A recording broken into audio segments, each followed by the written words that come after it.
Hey, how you doing? Welcome to another time here. Welcome to another time on the book club. This is gonna be our last time, our last session for the year 2023. We're gonna take a break after today, and be back here on the.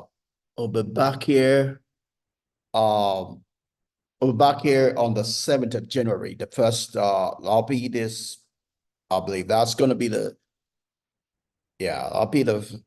Is it the first or the second? But we'll be back on the 7th of January. That'll be the first Sunday in the new year. Yes. So we'll be back here on the 7th of January. Um, I see. Wow, I hope my Instagram live is on, but for some reason it's going off, meaning it's probably not on. Give me 1 second. Let me see what's going on Instagram live. Why it's not.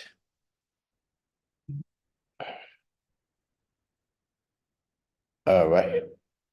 If it's live, it should be all right. I know what the problem is. I'm surely we did not come on live. Now I am on live. All right, good.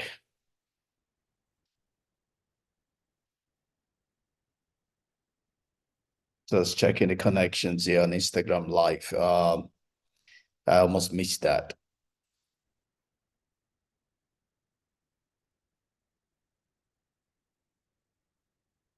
Hey, Uh, we'll wait. All right, we're now live on Instagram live. Great, great. Welcome to another time here at the book club. It's going to be our last session for the year 2023. We're going to take a break the next two Sundays. I'll be back on the 7th of January, which will be the first Sunday in the year 2024. So looking forward to a great year 2024.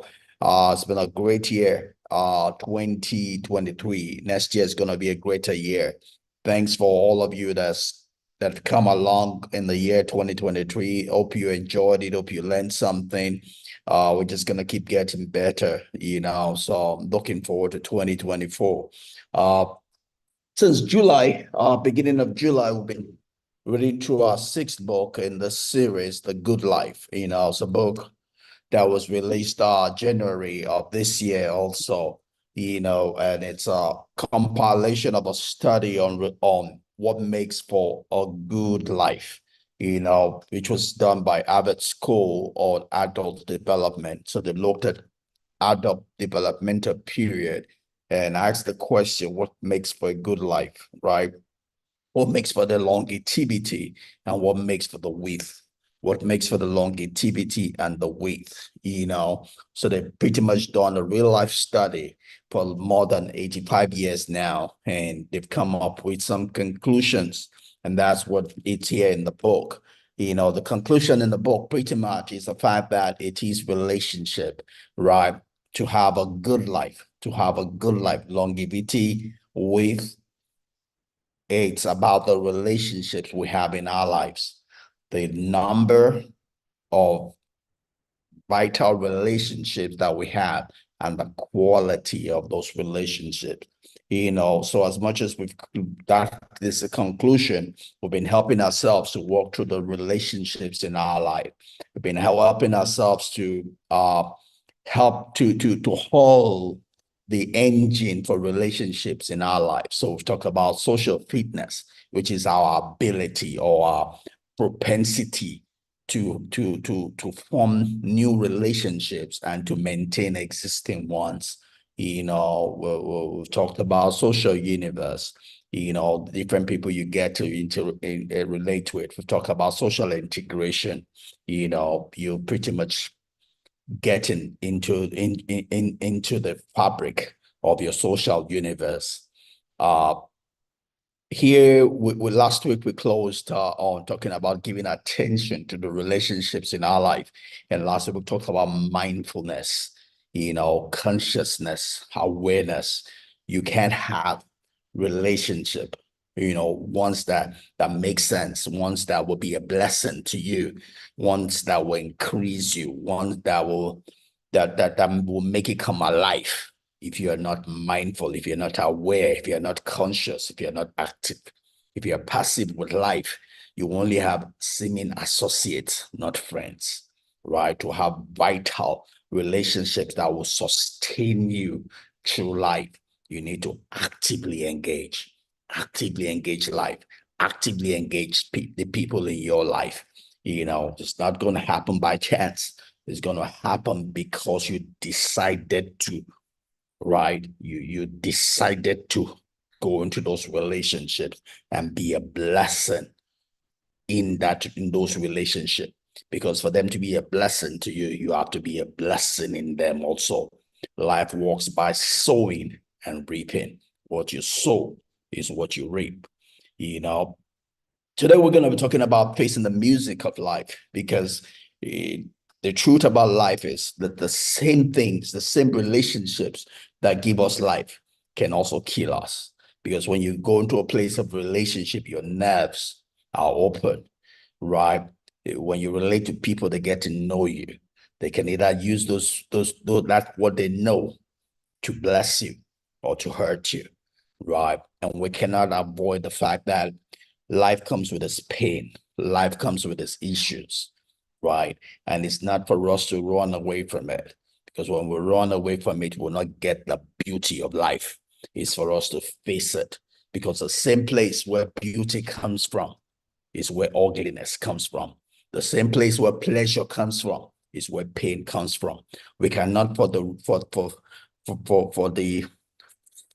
sake of one avoid the other. If we want to avoid pain, we will never have pleasure. If we want to avoid ugliness, we'll never have beauty. If we want to avoid the negatives, we'll never have the positives. Life is made of all of them, and our mastery of life is our ability to triumph in spite of them all, right? We have to be able to go through the negatives to get the positive, go through the ugliness to get the beauty, right? Go through the pain to get the pleasure, right? That's what life is. So that's what we're going to be talking about this today. And the first Sunday of the new year, on the 7th, we'll pretty much close out that with those two. Today we're pretty going to introduce it. Next week we'll talk about how to engage, life, through those issues of life. Uh, people get a divorce because they run away from engaging, facing the issues of their life. I've seen people be married for 25 years or more, and get divorced after that because they did not address the issues of their life. They were not facing the music of the issues of their life. Rather, they were patching things up. They patched it up until they could patch it no more. But then they built a monster. That monster ain't gonna go away, right? A monster you built for 25 years won't go away in a jiffy. It's gonna take a while to heal from that wound, right? But it's possible. You just have to be willing to go through what it takes to heal the wound, you know. But before I steal all the thunder away from our time together today, I'm gonna bring up my slide like I always do, and we're gonna run through what we have to talk about today, which is pretty much chapter 6 of our book, The Good Life, facing the music of life, facing life as it is, not necessarily as you want it to be, but as it is. You have to face it as it is, for it can be what you want it to be. Let's go. So as always on Instagram Live, you won't get to see my slide. You only see this on YouTube. Instagram Live doesn't have the facility for me to share my slide. So but you have what's better than my slide. You have me, so we'll do that. All right. So pretty much again, that's what we're doing. It's a book written by two guys who lead at the Harvard School for Adult Development Study, or Robert Waldinger, Marc Schulz, and again, today we're gonna run through this first part of chapter 6. We'll take a break next to Sunday for Christmas and New Year. We'll be back in the new year on the 7th, and we'll take the second part of chapter 6. So we're here talking about chapter 6, and the title is Facing the Music, Facing Life, Leaning into Life, right? Life is lived to its optimum by leaning into it. You have to face life to enjoy life. You don't run away from life. What you run away from, you're always going to run away from. What you face, you get to defeat, right? The coward dies many times, but the bold, the courageous, the brave die only once. They get the benefit of living before they do. You got to be one. That's why you're here. You're not here to be passive. You're here to live and live life to the optimum, right? All righty. So the quote that we're going to carry this chapter with is, there is a crack, a crack in everything. Well, in our scripture, the Bible says that God puts his treasure in 18 vessels.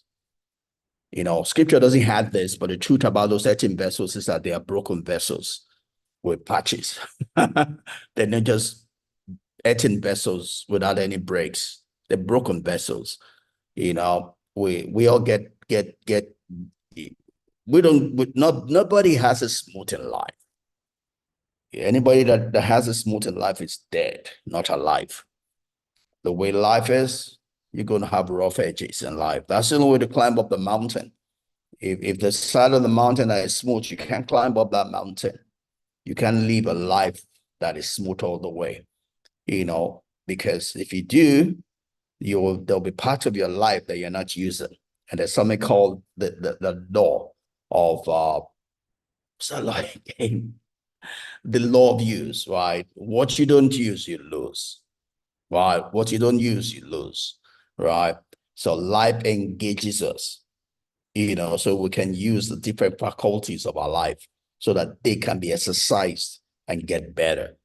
And that's the essence of evolution, right? If you don't get to use and build and develop the different faculties of your life, you will not be able to face the challenges of life.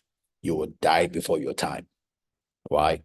Life is such that when we engage it, we build strength, which keeps us alive, which gives us a longevity and the width of life. Life is not meant to be or smooth right without challenges. Let no one deceive you. Someone is praying for you that you will not have challenges. That person doesn't like you, because without challenges, you're not going to grow strong. You're not going to be strong enough to face the coming storm of life. Scripture, the Holy Book says that if your strength fails you in the day of adversity, it's not the adversity, there's a problem. It's your strength that is not strong. Your strength is what you don't have. You're weak, right? That means you are expected to have built the strength for the adversity that comes your way, right? It's not. It didn't say that if the adversity will come. It says in that day there is a day of adversity for every single one. There's no one that lives this life without a day of adversity. So if your pastor or whoever is deceiving you and praying for you that the adversity won't come, that person doesn't like you. That person is telling you to build your house upon the sand, right? Life in needs requires that you build your house upon the rock, because the storm will come. There's a day of the storm and it will come. It's not a cause. It's the way God has ordained things to be. It's the way the universe is set. It's not whether the storm will come or not. It's whether you are building your house on the rock or on the sand. It's not whether the day of adversity will come or not. It's whether you'll be ready when it comes, right? We don't determine the day the storm will come. We don't determine the day of adversity, but we do determine the foundation we build our house upon. We do determine the strength that we have that will face the adversity when it comes. That is within our control. So that's why I would say you prepare for war in the time of peace. Don't let your time of peace go to waste. Every day is a day to build strength, because that strength will be tested. that strength will be tested. The storm is coming, right? It's not a cost. The storm will come. And the only thing that will keep you is the foundation that you have or you don't have. The only thing that will keep you is your strength that you have built, is the knowledge you have gained, is the wisdom you have acquired, is the understanding that you have, is the largeness of heart that you have built, right? That's what's going to keep you, because the day of adversity will come, right? So there's beauty. The beauty of life is in our brokenness and our humanity, right? We're made hurting vessels, broken hurting vessels, will get to be patched up, you know. And sometimes some people feel that they are the ones, they have the worst end of the stick, and they try to hide it away. They try to be who they are not. You're not going to enjoy this life by trying to be who you are not. It's called pride, and the Bible says, God says, God would stand against those that are prideful. But to the humble, he gives strength, he gives grace, right? Life is meant to be lived,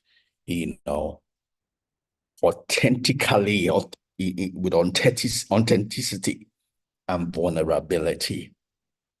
You are the strength in being vulnerable. You are who you are. You are who you are, right? You are who you are. And who you are does not make you less. You are just who you are, and you are okay. You are who you are, and you're okay. You might not be where you want to be, right? You might not be where you want to be, but you're on your journey there. But to move the next step, you have to recognize where you are today. Because where you are today is a step that will take you to the next step that you're about to take. If that step is false, then you don't have a foundation to take the next step for where you're going, right? You are where you are, and it's okay. And you have to find peace where you are. You have to be authentically yourself, right? You have to accept your journey of life. You have to believe in the process, trust in the process, and it will work for you, right? The process is meant to help you, not to hinder you, right? But you have to find peace in it for it to work for you. That's what we mean when we say trust the process. Find your peace in the process of life, right? Hey, Toba, how are you doing?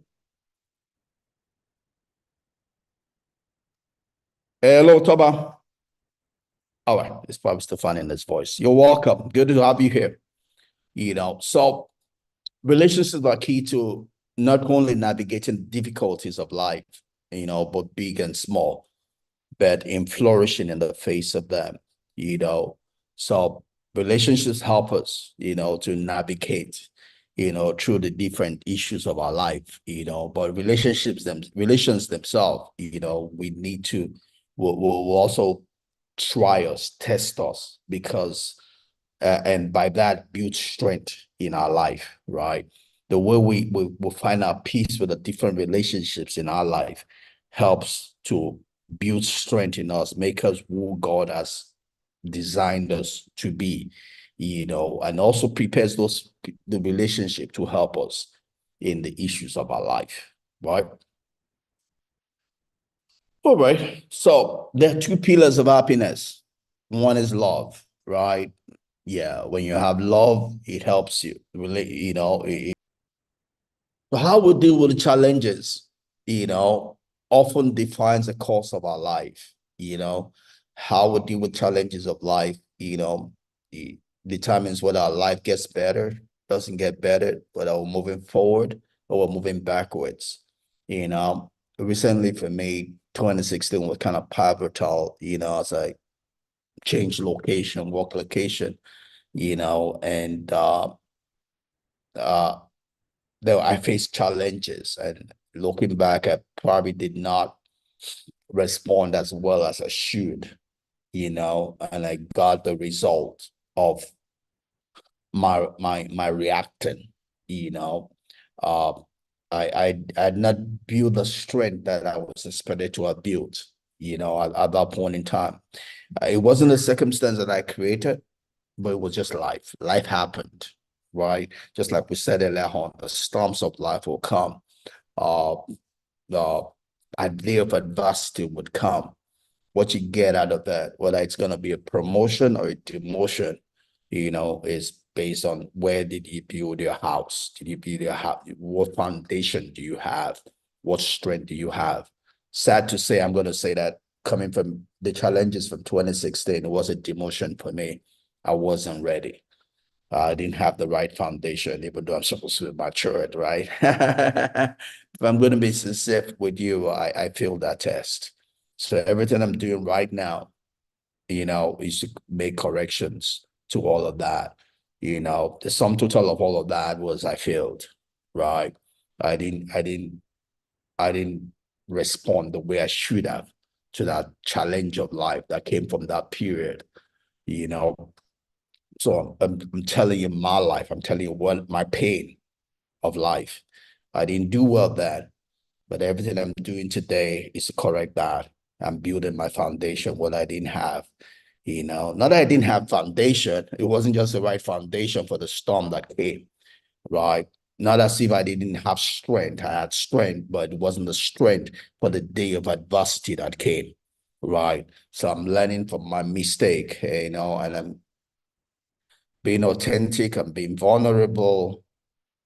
I'm learning all that I can learn, and spending my time. I'm giving my heart to be diligent to acquire, to listen, to learn, to grow. Right? Yes, 2016, I made it. I fell flat on my face, but I still have life in front of me, right? And I'm going to do better, you know. I have a lot of years in front of me. I can't do anything about yesterday. I can't do anything about 2016. I can't do anything about 2017. I can't do anything about 2018. I can't do anything about 2019. I can't do anything about 2020. I can't do anything about 2021. I can't do anything about 2022, right? I can't do anything about 2023 that's going to end very soon, but I can do everything about the remaining days here of 2023 and 2024 to come. And that's where I'm putting my energy. I'm putting my energy on matters. I'm putting my energy on the things I can make effect, right? I'm learning from my yesterday, but I'm putting my energy changes today, to prepare for my tomorrow, my today and my tomorrow, right?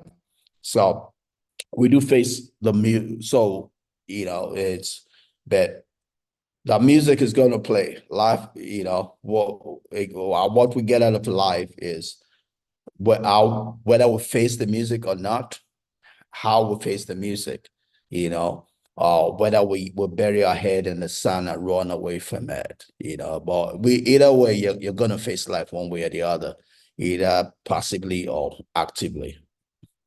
And the result is going to be what you do, right? So in an hour, and in an hour, in an issue of your life, you are free to think or evade that effort.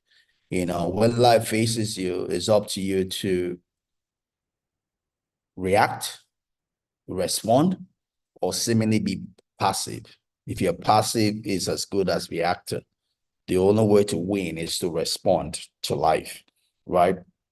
The winner's place is to respond to life, is to come in all your awareness, come in all your mindfulness, come in all your consciousness, assess the situation, and address it, right? That's the only way to win in life, right? Life is going to happen to you. Life happens to everybody. It happens to the good, the bad, the ugly. If life happens to you, it's not because you did anything wrong. It's just because it's life, and it's come to grow you, not to kill you. But whether it kills you or grows you is a function of how you face it. It's a function of your foundation. It's a function of your strength, right? The strength with which you face it with, right? But life is going to happen, right? So, so we're free to either react to it, right, or try to escape from it, but the real calling upon us is to think, is to reason, is to engage our mind, to face life. That's the only way to face life, is to engage, right? So the question is to be or not to be. is the question to be or not to be is the question to think or not to think, right? We face life by engaging our mind, right? And that's related to what we shared last week, talking about mindfulness. It's our mind. When life happens to us, it requires our mind to engage it, you know. I was just thinking about me, uh, so I was just thinking about me going through a time of depression, and when life hits you. And one thing, a lot of people that get depressed and seemingly get the wrong hand of life is that mindset when you're more like attuned to wishing. You're trying to wish away the life that has happened to you. That's a defeatist mindset, to be wishing it away. Life is not for the wishing. Life is for the addressing, the facing, right? You can't wish life away. Life is what it is. It's for us to address it. It's for us to understand it and address it, right? Think about what is the best thing to be done and do something. Have a plan of action to face it, right? You can't stop the waves. You can't stop life, but you can learn to surf. You can learn to surf it. You can learn to ride the waves of life, right? Life is going to happen, but it's up to us to learn to surf the waves of life, to triumph in the face of life. You're not going to wish life happening away. Life is going to happen. We have no control around that. What is going to happen will happen. The question is, how do I respond to it? How do I triumph in the midst and in spite of what has happened? Not begin to wish it away, right? That's a defeatist mentality. That's not facing the music of life. Facing the music of life is accepting what is and making the best of it, triumphing over it, riding the wave, surfing the wave, right? So life happens only in the moment. If we're going to face the music, we have to do it one moment at a time, one interaction at a time, one feeling at a time. There's no escaping life.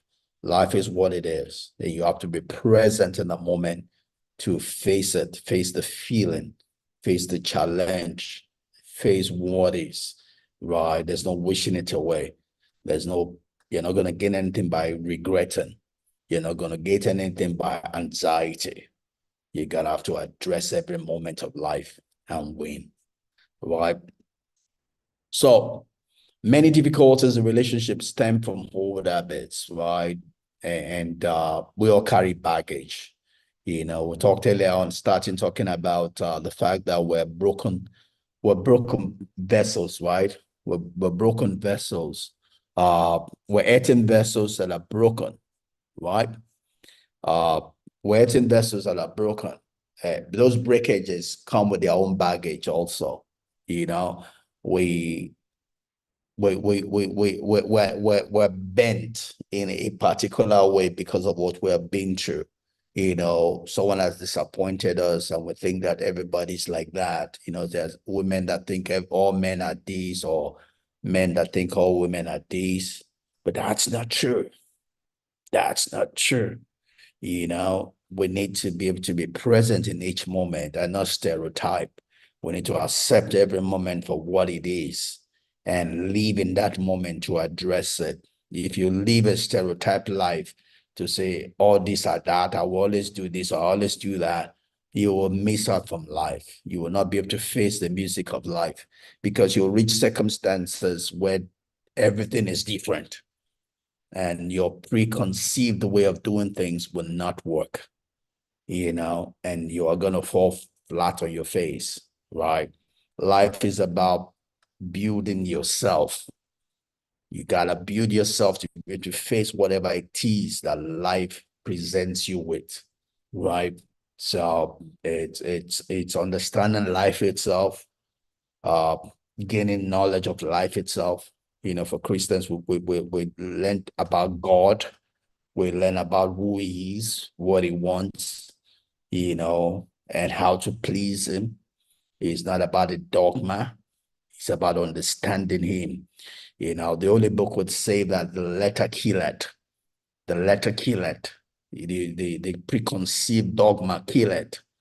But uh but the spirit gives life, the understanding gives life. You know, that's what the Holy Book would say, that wisdom is a principal thing. Wisdom, wisdom is a principal thing. In all you're getting, get understanding, get the ability to use the wisdom, the gems of life in every circumstance, situation of life, because they're all going to be different. Your ability to have light, your ability to be able to break things down, you know, and understand its different components and be able to address it in the moment will differentiate you out. Your largeness of heart to be able to not be too much in a hurry, but to be able to look at things for what they are, for their merits and demerits, and making the right response, not reaction, will differentiate you. That's what we call emotional intelligence. Emotional intelligence is not to allow your emotions, you know, make a mess of you. Having your emotions in control in every moment of life. You're making reasonable, well thought out decisions, not just how you feel, but you are responding, not reacting in the moment, every moment, right? You're not being carried away by preconceived biases in your life, right? But you are giving everything the merit it deserves in the moment, right? And that will mark you out, you know, if you can do that, right? Our habitual responses, patterns of both thinking and behaving that arise when stressful events occur are what psychologists call coping styles. You know, we've developed ways of responding in different circumstances, and we're keen to it. All right. The problem with keying into those responses is that it involves a bit of stereotyping, right? And you will miss it because the person before you is not the stereotype that your style has always carried. You need to be present in the moment and give uh, everybody the merit that they deserve, the benefit of doubt, you know. So, and we'll talk more about this. I will talk about the wiser model on the 7th. But an important thing is that we need to be careful of our biases. You know, we need to be accommodated. We have to have a large heart and and be able to take people in, but take people in without, not out of fear, not out of sentiment, uh, but we also need to have our boundaries because you can easily get hurt, you know, if you just take everybody in without boundaries, you know, because there are a lot of people out there that want to hurt you, you know, so you have to have where your boundaries are and you have to respect your boundaries, you know. You have to have functional boundaries, even as you give people the benefit of doubt. It's often easier to turn away than it is to comfort what troubles us, you know. Like as we said earlier on, you know, it's easy to, oh, I've forgiven, I'll move on. Now, face the issue. If you are in pain, tell the person hurt you, you know, just let the person know how you feel, address the issue. If spending time with the person is not moving you forward, spend less time with that person. You know, don't be don't deny your feelings. Don't deny the way anything is hurting you. You have to take it in. Be sincere with yourself. Be authentic. Be vulnerable. Be don't deny the reality of things. Face things the way they are and address them. Do what is right. Do what will help you. Do what will move you forward. Do what will make you a better person. You know, do what will give you peace. Do what will move you towards the goals in your life. You know, Many studies have shown that when we avoid confronting challenges in a relationship, not only does a problem not go away, but it only gets worse, right? Uh, yeah. And like I said, people have been married for 25 years, avoiding that challenge until finally someone give them and say, I'm done with this.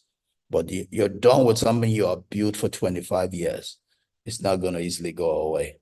It's because you built a monster in 25 years. You have to be willing to unbuild that monster. And it's not going to happen in 1 year. It's going to take some time to happen, you know.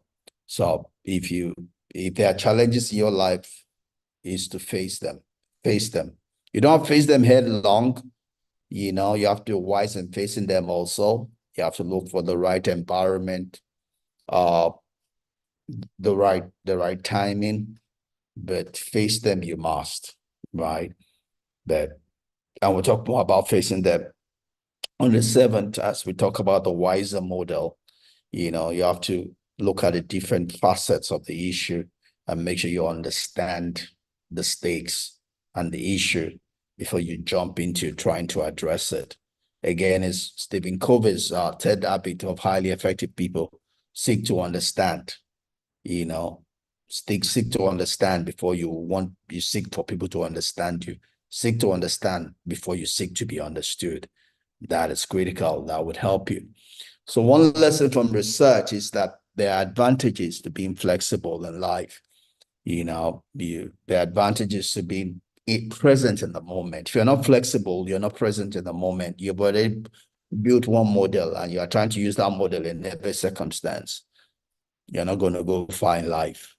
You have to be present in every moment and assess each moment for what it is, and respond responsibly to address the issue at hand. One size does not fit all circumstances and situations of life. Being flexible is an incredible, powerful skill to learn. Uh, our emotions need not be our masters, but what we think and how we approach each event in our lives matter, right? So our emotions, our feelings are controlled by what we think, right? And what we think controls how we feel and what we do and what we say, right? There's a connection amongst that, and the Holy Book would say, as a man thinketh, so he is. If we think right thoughts, we'll have the right feelings, and we'll do the right things, and we'll say the right things, right? So we are in control of our emotions, by the way we think. But it can be incredibly difficult for people to change their automatic emotional response.